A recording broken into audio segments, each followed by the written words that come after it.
Hello friends, welcome to my mini vlog. So ಇವತ್ತಿನ ವ್ಲಾಗಲ್ಲಿ ಬೆಳಗ್ಗೆನೇ ನಮ್ಮ ಅತ್ತೆ ಶುಕ್ರವಾರ ಉಪ್ಪಿನ ದೀಪ ಹಚ್ಚಿದ್ದಾರೆ. ಅವರು 9 ವಾರ ಉಪ್ಪಿನ ದೀಪ ಹಚ್ಚಬೇಕು ಅಂತ ಕೇಳ್ಕೊಂಡಿದ್ರಂತೆ. ಸೊ ಅದರಿಂದ ಈಗ 3 ವಾರ ಆಗಿದೆ ಇವತ್ತಿಗೆ. ನಾನು ಗುರುವಾರ ಆಲ್ಮೋಸ್ಟ್ ಹೂವೆಲ್ಲ ಹಾಕಿ ಪೂಜೆ ಮಾಡಿದ್ದೆ. ಅವ್ರು ತಿರ್ಗಾ ಬೆಳಗಿನ ಜಾವ 4 ಗಂಟೆಗೆ ಎದ್ದು ಎಕ್ಸ್ಟ್ರಾ ಹೂವೆಲ್ಲ ಹಾಕಿ ಸ್ವಲ್ಪ ಎಕ್ಸ್ಟ್ರಾ ಡೆಕೋರೇಷನ್ ಎಲ್ಲ ಮಾಡಿ ಅವರು ದೀಪ ಎಲ್ಲ ಎಕ್ಸ್ಟ್ರಾ ಹಚ್ಚಬೇಕಲ್ಲ. ಸೊ ಅದನ್ನೆಲ್ಲ ದೀಪ ಹಚ್ತಿದ್ದಾರೆ ಏನೋ ಕೇಳಿಕೊಂಡು. ಆದಮೇಲೆ ನಾನೊಂದು ವೀಡಿಯೋ ಕೂಡ ಮಾಡಿಬಿಟ್ಟು ಅತ್ತೆ ಸ್ಟೇಟಸಲ್ಲಿ ಹಾಕ್ಕೊಟ್ಬಿಟ್ಟು ನೆಕ್ಸ್ಟು ಇವತ್ತಿನ ಬ್ರೇಕ್ಫಾಸ್ಟ್ಗೆ ಕುಂಬಳಕಾಯಿ ಪಲ್ಯ ಹಾಗೆ ಚಪಾತಿ, ಒಂದು ಕಡೆ ಕಾಫಿ ಕೂಡ ಇಟ್ಟು ರೆಡಿ ಮಾಡಿ ಮುಗಿಸ್ದೆ. ಕುಂಬಳಕಾಯಿನ ನಮ್ಮ ಮನೆ ಪಕ್ಕದ ಮನೆ ಆಂಟಿ ರಾಯೇಶ್ವರಮ್ಮ ಕೊಟ್ಟಿದ್ರು. ಸೊ ಎಲ್ಲ ಆದಮೇಲೆ ಸ್ವಲ್ಪ ಇವತ್ತು ಕಿಚನ್ನ ಒಂದು ಸ್ವಲ್ಪ ಡೀಪ್ ಕ್ಲೀನ್ ಮಾಡೋಣ ಅಂತ ಅಂದ್ಕೊಂಡಿದ್ದೀನಿ. ಯಾಕಂದರೆ ಸ್ವಲ್ಪ ಜಿರಳೆಗಳು ಜಾಸ್ತಿ ಆಗಿಬಿಟ್ಟಿದೆ. ಅದರಿಂದ ಸ್ವಲ್ಪ ಕ್ಲೀನ್ ಮಾಡಿ ಔಷಧಿ ಎಲ್ಲ ಹೊಡೆದು ಕ್ಲೀನಾಗೆಲ್ಲ ಒರೆಸ್ಬಿಟ್ಟು ಹೊಸ ಪೇಪರ್ ಹಾಕೋಣ ಅಂದ್ಬಿಟ್ಟು ರೆಡಿ ಮಾಡ್ಕೊಂಡಿದ್ದೀನಿ. ಕ್ಲೀನ್ ಮಾಡಿದಿರ ಬಿಟ್ಬಿಟ್ರೆ ಜಾಸ್ತಿ ಆಗಿಬಿಡುತ್ತೆ. ಇವಾಗ ಎಲ್ಲ ಕಡೆ ಇದೊಂದು ಪ್ರಾಬ್ಲಮ್ ಆಗಿಬಿಟ್ಟಿದೆ. ಯಾರನ್ನ ಕೇಳಿದ್ರು ನಮ್ಮ ಮನೇಲೂ ಇದೆ ಅಂತಾರೆ.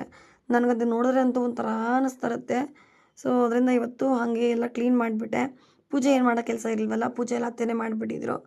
ಅದರಿಂದ ಅಟ್ಲೀಸ್ಟ್ ನಾನು ಇದನ್ನೆಲ್ಲ ಕ್ಲೀನ್ ಮಾಡಿಬಿಡೋಣ ಅಂತ ಕ್ಲೀನ್ ಎಲ್ಲ ಮಾಡಿ ಮುಗಿಸಿ ಮಧ್ಯಾಹ್ನ ಅಡುಗೆ ಮಾಡಿ ಊಟ ಮಾಡಿ ಫ್ರೆಶ್ ಅಪ್ ಎಲ್ಲ ಆದಮೇಲೆ ನಾನು ನಮ್ಮ ಯಜಮಾನ್ರು ರೂಮಲ್ಲಿ ಹಂಗೆ ಮಾತಾಡ್ಕೊಂಡು ರೆಸ್ಟ್ ಮಾಡ್ತಿದ್ವಿ. ಈ ನಡುವೆ ಯಾವುದೋ ಒಂದು ಆ್ಯಪ್ ಸಿಕ್ಬಿಟ್ಟಿದೆ ನಮ್ಮ ಯಜಮಾನ್ರ ಕೈಗೆ.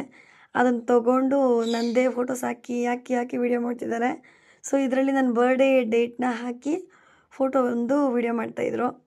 ಸೊ ಅದೆಲ್ಲ ಮುಗಿದ ಮೇಲೆ ದೋಸೆಗೆ ನೆನೆಸಿದ್ದೆ, ಮಿಷಿನ್ಗೆ ಹಾಕ್ಸ್ಕೊಬರೋಣ ಅಂತ. ಇವಾಗ ನಾನು ಮಿಷಿನಲ್ಲೇ ದೋಸೆ ಹಿಟ್ಟೆಲ್ಲ ರುಬ್ಸೋದು.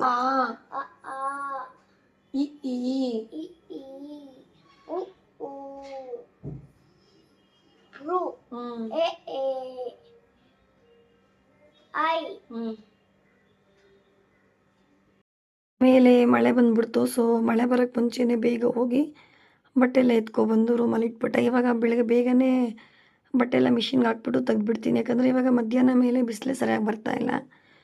ಆಮೇಲೆ ತೊಗೊಂಡು ಬಂದು ಹಂಗೆ ನಿತ್ವೀನ್ಗೆ ನಮ್ಮ ಚಿಂಟೂರಣ್ಣ ಇವನು ಸ್ವಲ್ಪ ಕನ್ನಡ ಹೇಳ್ಕೊಡಿ ಆಂಟಿ ಅಂದ. ಅದಕ್ಕೆ ಕನ್ನಡ ಹೇಳ್ಕೊಟ್ಟು ಹಂಗೆ ಅವ್ನಿಗೆ ಹೇಳ್ಕೊಡ್ತಾ ಬಟ್ಟೆ ಕೂಡ ಮಡಿಸ್ತಾ ಇದ್ದೀನಿ. ಅವ್ನ ಬಟ್ಟೆ ಎಲ್ಲ ಮಡಿಸ್ಬಿಟ್ಟು ಅವ್ನಿಗೆ ಹೇಳ್ಕೊಟ್ಬಿಟ್ಟು ನೆಕ್ಸ್ಟು ಇವಾಗ ಮಿಷಿನ್ ಕಡೆ ಹೊರಟಿದ್ದೀನಿ. ತುಂಬ ಚೆನ್ನಾಗಿ ಪರಿಚಯ ಆಗಿಬಿಟ್ಟಿದ್ದಾರೆ. ನಮ್ಮ ಮನೆಯಿಂದ ಜಸ್ಟ್ 1 ಮಿನಿಟ್ ಅಷ್ಟೇ ವಾಕಬಲ್ಲು. ಅಲ್ಲಿ ಹೋಗಿ ಕೊಟ್ಟರೆ ದೋಸೆಗೆ ಇಡ್ಲಿಗೆ ಅಂತ ಹೇಳಿದ್ರೆ ಅವರು ನಾವು ಹೇಳಿದ್ರೆ ಅದೇ ತಕ್ಕನಂಗೆ ರುಬ್ಕೊಡ್ತಾರೆ. ಸೊ ನಾನು ಇಡ್ಲಿಗೆ ಅಂತ ಹೇಳಿದೆ, ಅದಕ್ಕೆ ಇಡ್ಲಿಗೆ ರುಬ್ಬಿ ಕೊಡ್ತಾಯಿದ್ದಾರೆ. ಸೊ ನಾನು ಮೊದಲು ಮನೇಲೇ ರುಬ್ತಾ ಇದ್ದಿದ್ದು. ಈಗ ಒಂದು 2-3 ಮಂತ್ಸಿಂದ ನಾನು ಮಿಷಿನಲ್ಲಿ ರುಬ್ಬಿಸ್ತಾ ಇದ್ದೀನಿ. ಮನೇಲಿ ರುಬ್ಬಿದಾಗ ನಮ್ಮ ಮನೇಲಿ ಮಿಕ್ಸಿನೇ ಕೆಟ್ಟೋಗ್ಬಿಡ್ತು, ಆಮೇಲೆ ಜಾರ್ ಕೆಟ್ಟೋಯ್ತು. ಇದೇ ಥರ ತುಂಬ ಸಲ ಆಗಿತ್ತು. ಅದರಿಂದ ಬೇಡ ಅಂದ್ಬಿಟ್ಟು ಇವಾಗ ಮಿಷಿನ್ ಕೊಡೋಕ್ಕೆ ಶುರು ಮಾಡಿಬಿಟ್ಟಿದ್ದೀನಿ. ನಮ್ಮ ಮಾವ ದಾಳಿಂಬೆ ಹಣ್ಣು ಬಿಡಿಸ್ಕೊಟ್ರು. ಸೊ ಊಟಕ್ಕೆ ನಮ್ಮ ರಾಯೇಶ್ವರಮ್ಮ ಯಜಮಾನ್ರು ಮುರುಘಣ್ಣ ಅಂಕಲು ಬಜ್ಜಿ ಕೊಟ್ಟರು. ತಿಂದು